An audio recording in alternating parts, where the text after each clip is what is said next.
జనవరి 1 వచ్చిందని బాధపడాలో లేకపోతే సంతోషపడాలో అర్థం కావటం లేదు.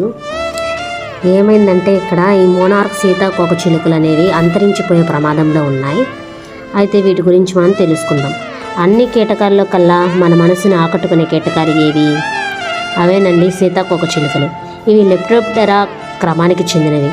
రంగురంగుల రెక్కలతో తోటలకు అడవులకు అందాన్ని తీసుకుని వస్తాయి.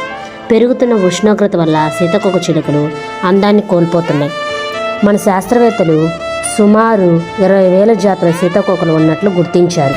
అయితే మన భారతదేశంలో 1,500 జాతులు ఉన్నట్లు కనుగొన్నారు.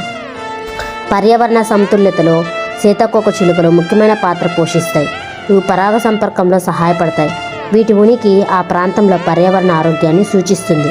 భూతాపం వల్ల పర్యావరణ మార్పులు, వాతావరణ కాలుష్యం, అడవుల నాశనం వంటి కారణాల వలన వీటి సంఖ్య తగ్గిపోతుంది.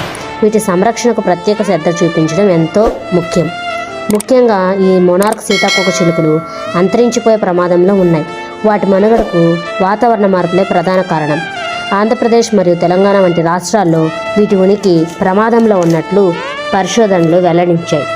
మోనార్క్ సీతాకోకచిలుకల యొక్క సైంటిఫిక్ నేమ్ ఏంటంటే డౌనస్ ఫ్లెక్సిపస్. ఇవి ప్రతి సంవత్సరం కెనడా, అమెరికా నుండి మెక్సికో వరకు దాదాపు 4,000 కిలోమీటర్ల పైగా ప్రయాణిస్తాయి. ఇంత సుదూర ప్రాంతానికి వలస వెళ్లే కీటకాల్లో ఇది ప్రధానమైనది. ఇవి కేవలం మిల్క్ వీడ్ మొక్కల ఆకులనే తింటాయి. వీటి రెక్కలు ప్రకాశవంతమైన నారింజ రంగులో ఉండి నల్లటి గీతలు మరియు తెల్లటి చుక్కలతో చాలా అందంగా ఉంటాయి. ఈ రంగులు శత్రువులకు నేను విషపూరితమైన దాన్ని అని ఇచ్చే హెచ్చరిక సంకేతం. ఇవి గుడ్డు, గొంగలి పురుగు, ప్యూప మరియు సీతాకోకచిలుక అనే 4 దశల ద్వారా పెరుగుతాయి. మోనార్క్ జాతి సీతాకోకచిలుకలది ప్రత్యేకమైన శైలి. అమెరికా, కెనడా దేశాల్లో ఇవి ఎక్కువగా కనిపిస్తాయి. తమ మనుగడకు కాపాడుకునేందుకు మోనార్క్ సీతాకోకచిలుకలు ఏకంగా 4,000 కిలోమీటర్ల పైగా ప్రయాణం చేస్తాయి. మెక్సికోలోని సురక్షిత ప్రాంతాలకు వలస వెళ్ళి అక్కడే నిద్రాణ స్థితిలో ఉండి తిరిగి తమ స్వస్థలానికి చేరుకుంటాయి.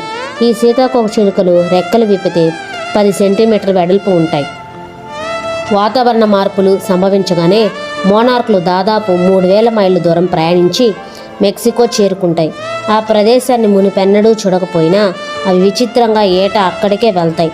మెక్సికోలోని చల్లటి వాతావరణాన్ని తట్టుకునేందుకు ఈ కీటకాలు నిద్రాణ స్థితిలోకి వెళ్తాయి. వలస కాలం పూర్తయ్యే నాటికి స్త్రీ మోనార్కులు పునరుత్పత్తి అవయవాలు పూర్తిగా అభివృద్ధి చెంది ఉంటాయి. దాంతో పురుష మోనార్కులు వాటితో సంభోగం చేస్తాయి.